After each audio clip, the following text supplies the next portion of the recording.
So we're going to go right into it. This is Team Human by Douglas Rushkoff. And we're just going to go right into chapter 3, which is titled Learning to Lie. 16. It doesn't take much to tilt a healthy social landscape towards an individualist or repressive one.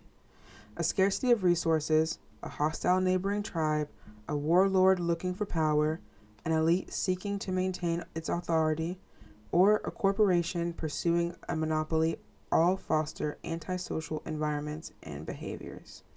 Socialization depends on both autonomy and interdependency. Emphasizing one at the expense of the other compromises the balance.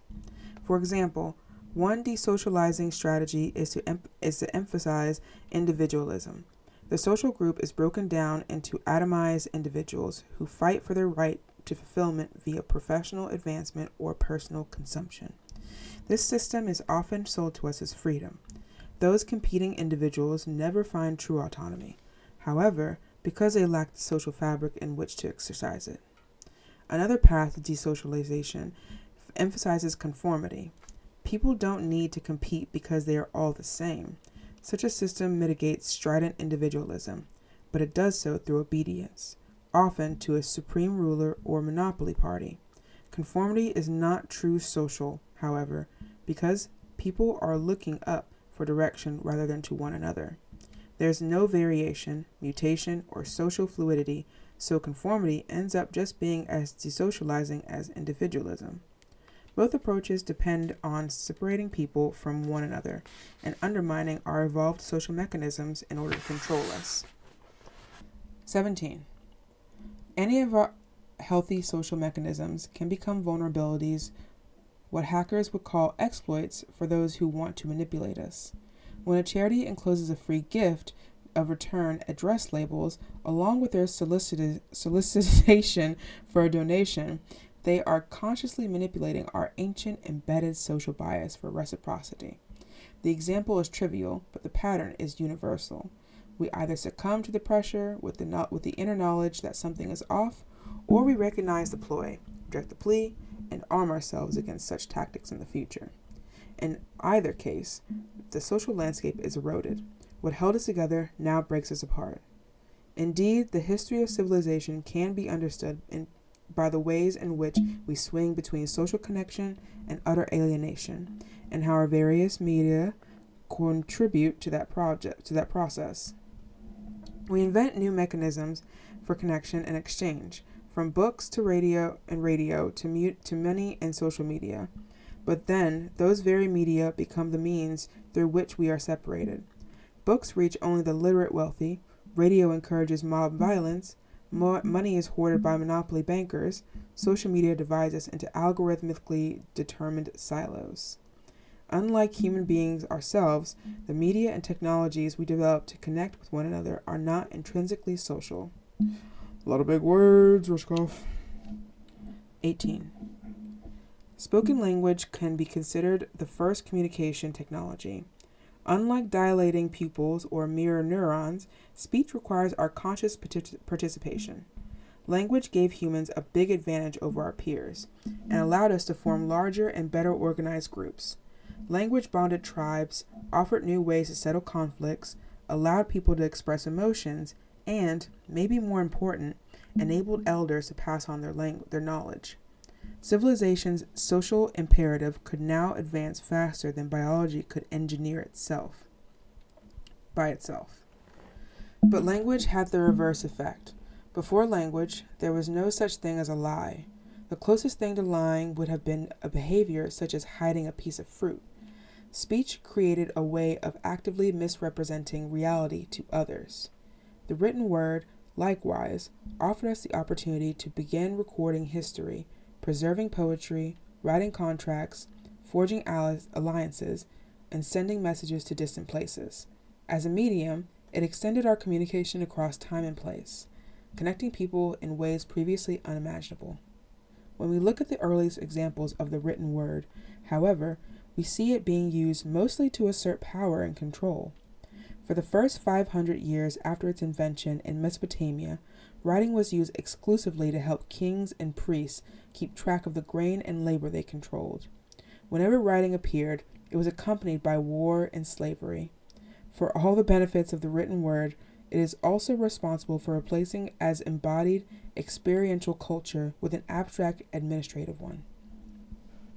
The Gutenberg printing press extended the reach and accessibility of the written word throughout Europe and promised a new era of literacy and expression.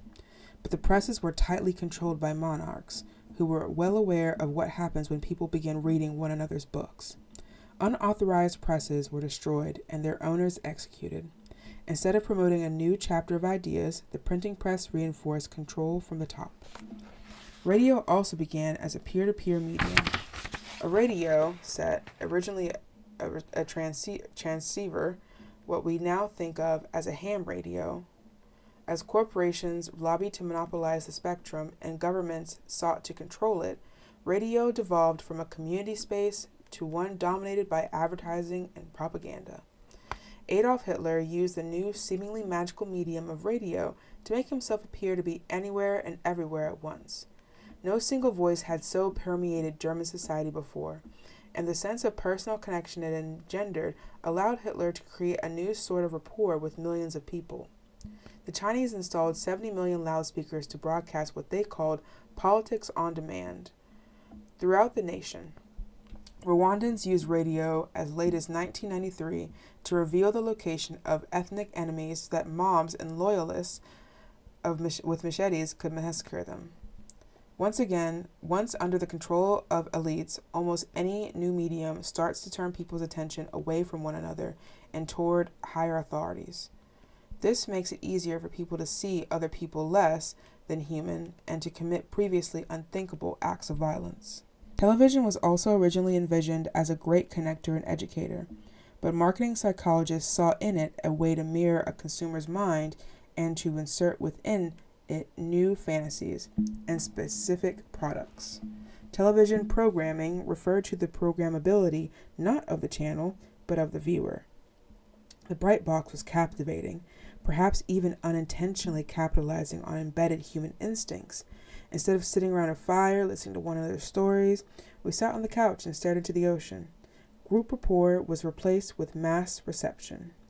While television encouraged a conformist American culture through its depictions of family and a consumer utopia, it also pushed an equally alienating ethos of individualism.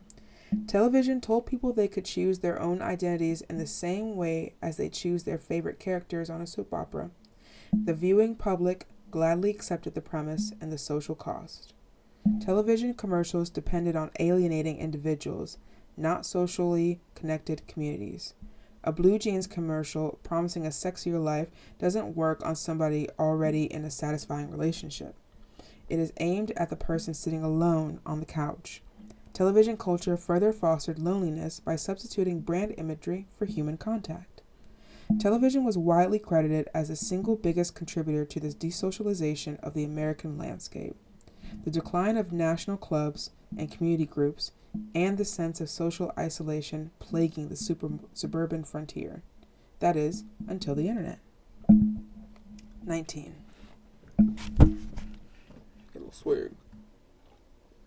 Go cut that out.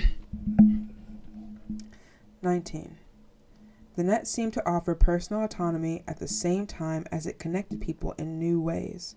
Popular mythology holds that the computer networks began as a sort of informational bomb shelter for the U.S. Defense Department. In reality, computer networks started as a way of sharing processing power. It was a bit like cloud computing, where dumb terminals were connected to big but primitive mainframes. Processing cycles were scarce, and networking allowed many people to share the common resource. An extra benefit of connected computers was the ability to leave messages. When your colleagues logged on, they'd see the little text files you left for them in their user folders. That was email. Messaging and other conferencing tools and bulletin boards soon became more popular than computing itself. Eventually, individual servers began connecting to one another, and what we think of today as networking was born.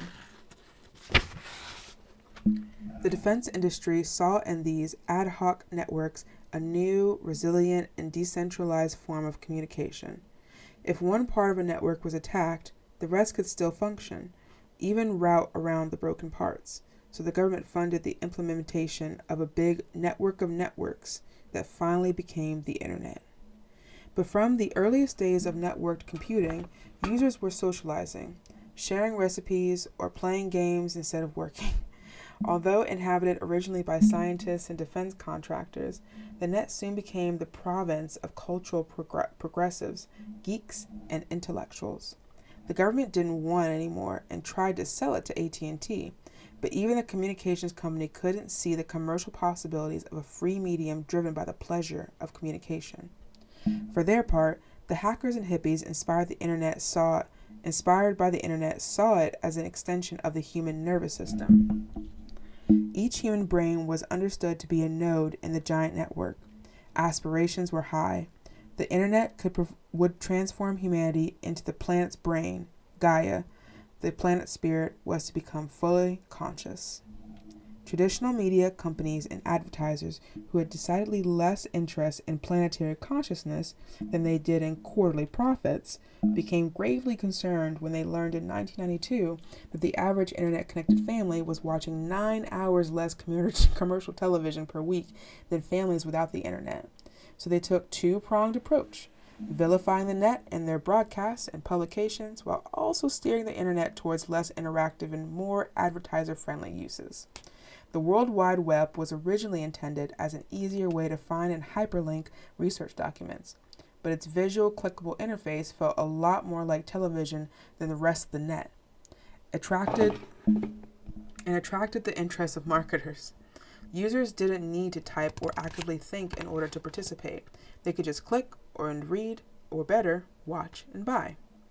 To the dismay of the hippies and the hackers building utopian virtual communities, the web quickly became more of a shopping catalog than a conversation space. Gone was connectivity between people replaced by one-to-one marketing. Relationships between individuals and brands. Thousands of companies arose to peddle their wares into the dot-com boom, more companies than could possibly make a profit, leading to the dot-com bust. Internet utopians declared victory. The net had survived an attack from the forces of commercialization and could now resume its mission to connect us all. We announced that the net was and would always be a social medium. 20. Social media began with the best of intentions. In the wake of the dot-com bust, after investors had declared the internet over, a new generation of developers began building publishing tools that defied the web's top-down, TV-like presentation and instead let the people make the content, or be the content. At the time, it felt revolutionary. With social media, the net could eschew commercial content and return to its amateur roots, serving more as a way for people to find one another, forge new alliances, and share unconventional ideas. The new blogging platforms that emerged let users create the equivalent of web pages, news feeds, and discussion threads instantly. A free account on a social media platform became an instant home base for anyone. The simple templates allowed people to create profiles, link to their favorite music and movies, form lists of friends, and establish a new, if limited, outlet for self-expression in a global medium. The emphasis of these platforms changed, however, as the companies behind them sought to earn money. Users had grown accustomed to accessing internet services for free in return for looking at some advertisements. In the social media space, however, ads could be tightly targeted. The copious information that users were posting about themselves became the basis for detailed consumer profiles that, in turn, determined what ads reached what users.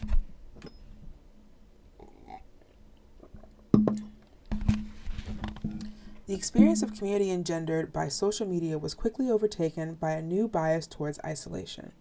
Advertisers communicated individually to users through news feeds that were automatically and largely algorithmically personalized. Even this wasn't understood to be so bad at first. After all, if advertisers are subsidizing the community's platform, don't they deserve a bit of our attention? Or even a bit of our personal information? Is that reciprocity? Especially if they're going to work hard to make sure their ads are of interest to us. What people couldn't or wouldn't pay for with money, we would now pay for with personal data. But something larger had also changed. The platforms themselves were no longer in the business of delivering people to one another. They were in the business of delivering people to marketers. Humans were no longer the consumers of social media. We were the product. In a final cooperation of the social media movement, platforms moved to turn users into advertisers. Instead of bombarding people with messages from companies, social media platforms push an online upgrade of word-to-mouth, they so-called social recommendations. Some marketers worked to get people to share links to ads and content they liked. Others sought out particularly influential groups and made them brand advocates who got paid in free product. From then on, the members of various affinity groups and even political affiliations competed against one another for likes, followers, and influencer status. These metrics came to matter not just as an interesting measure of one's social influence, but as a way of qualifying for sponsorships, roles in music videos, speaking engagement, invitations, and jobs. The social agenda driving what felt like a new medium's natural evolution was once again subsumed by competitive individualism. 21. An increasingly competitive media landscape favors increasingly competitive content. Today, anyone with a smartphone, webpage, or social media account can share their ideas. If that idea is compelling, it might be replicated and spread to millions. And so the race is on. Gone are the collaborative urges that characterize embodied social interaction. In their place comes another bastardized Darwinian ideal, a battle for survival of the fittest meme. The term media virus was meant to convey the way ideas could spread in a world with more interactive communications. A real biological virus has a novel, never before seen protein shell that lets it travel through a person's bloodstream unrecognized. If the body identifies the virus, it sends antibodies to attack it. The virus then latches onto a cell in the host organism and injects its genetic code within. The code works its way to the nucleus of the cell and seeks to interpolate itself into the cell's DNA. The next time the cell reproduces, it replicates the cell's virus code along with its own. Then the person carrying the virus begins spreading it to others. The virus continues to replicate and spread until at last the body learns to reject its code. From then on, the protein shell will be recognized and attacked, even if it comes back months or years later. Immunity. A media virus works the same way. It has a novel, unrecognizable shell, a unique, rule-breaking use of media that seems so sensational that we can't help but spread it. A woman live streams her husband dying of gunshot wounds. A congressman transmits smartphone pictures of his genitals to a minor. A president threatens a nuclear attack in a public 140-character message typed with his thumbs. In each case, the story's initial proliferation has more to do with the medium than the message.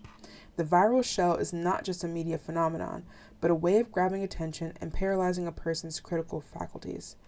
That moment of confusion creates the time and space for infection. The virus continues to replicate only if its code can successfully challenge our own. That's why the ideas inside the virus, the memes, really matter. A fatal car crash attracts our attention because of the spectacle, but worms its way into our psyche because of our own conflicted relationship with operating such dangerous machinery, or because of the way it disrupts our ongoing denial of our own mortality. Likewise, a contagious media virus attracts mass attention for its spectacular upending of TV or the net, but then penetrates the cultural psyche by challenging collective repressed anxieties. Surveillance video of a police van running over a black suspect recalls America's shamefully unacknowledged history of slavery and ongoing racism. The social media feed of a neo-Nazi bot in Norway can stimulate simmering resentment of the European Union's disillusion of national identities. The amazing thing is that it doesn't matter what side of an issue people are on for them to be infected by the meme and provoked to replicate it. Look what this person said is a reason enough to spread it. In the contentious social media surrounding elections, the most racist and sexist memes are reposted less by their advocates than by their outraged opponents. That's because memes do not compete for dominance by appealing to our intellect, our compassion, or anything to do with humanity. They compete to trigger our most automatic impulses. 22. We can't engineer society through memetics the way a biologist might hope to engineer an organism through genetics. To do so would bypass our higher faculties, our reasoning, and our collective autonomy. It is unethical and, in the long run, ineffective. It's also deliberately anti-human. Sure, well-meaning and pro-social counterculture groups have attempted to spread their message through the equivalents of a viral media. They subvert the original meanings of corporate logos, leveraging the tremendous spending power of an institution against itself with a single clever twist. With the advent of a new, highly interactive media landscape, internet viruses seem like a great way to get people talking about unresolved issues. If the meme provokes a response, this logic argues, then it's something that has to be brought to the surface. The problem is, the ends don't always justify the memes. Today, the bottom-up techniques of guerrilla media activists are in the hands of the world's wealthiest corporations, politicians, and propagandists. To them, viral media is no longer about revealing inequality or environmental threats. It's simply an effective means of generating response, even if that response is automatic, unthinking, or brutish. Logic and truth have nothing to do with it. Memes work by provoking fight or flight reactions. Those sort of responses are highly individualist. They're not pro-social, they're anti-social. Not that the technique was ever appropriate, even practiced benevolently. The danger with viruses is that they are constructed to bypass the neocortex, the thinking, feeling part of our brain, and go straight to the more primal brain stem beneath. The meme for scientifically proven climate change, for example, doesn't provoke the same intensity of cultural response as the meme for elite conspiracy. A viral assault will not persuade a flood-ravaged town to adopt strategies of mutual aid. It could, on the other hand, help push survivors towards more paranoid styles of self-preservation. Memetic campaigns do not speak to the part of the brain that understands the benefits of tolerance, social connection, or appreciation of difference. They're speaking to the reptile brain that understands only predator or prey, fight or flight, kill or be killed. 23. Memetics, the study of how memes spread and replicate, was first popularized by an evolutionary biologist in the 1970s. A strident atheist, the scientist meant to show how human culture evolves by the same set of rules as any other biological system. Competition, mutation, and more competition. Nothing special going on here. It turns out there is something special going on here, and that there are a few things missing from this simplistic explanation of memes and genes alike. Neither genes nor memes determine everything about an organism or a culture. DNA is not a static blueprint but acts differently in different situations. Genes matter, but the expression of those genes matter more. Expression is entirely dependent on the environment, or the protein soup in which those genes are swimming. It's why a tame grasshopper can, under the right conditions, transform into a rapacious swarming locust. Wow. Genes are not solo actors. They do not selfishly seek their own replication at all costs. Newer science describes them as almost social in nature. Organisms get information from the environment and one another for how to change. The conditions, the culture, and connectivity are as important as the initial code. Likewise, memes are not interacting in an ideological vacuum. If we truly want to understand cultural contagion, we must place equal importance on the memes, the viral shell around those memes, and the ideological soup in which those memes attempt to replicate. Early memeticists saw memes as competing against one another. Memeticists. But that's not quite right. Memes trigger and exploit our untapped fear, anxiety, and rage in order to manipulate us. They are not attacking one another. They are attacking us humans. It's not the meme that matters, but the culture's ability to muster an effective immune response to it. 24. The technologies through which memes are being transmitted change so rapidly that it is impossible to recognize their new forms, their shells, in advance. We must instead build our collective immune system by strengthening our organic coherence, our resistance to the socially destructive memes within them. This is particularly difficult when the enemies of Team Human are busy escalating mimetic warfare with artificial intelligence.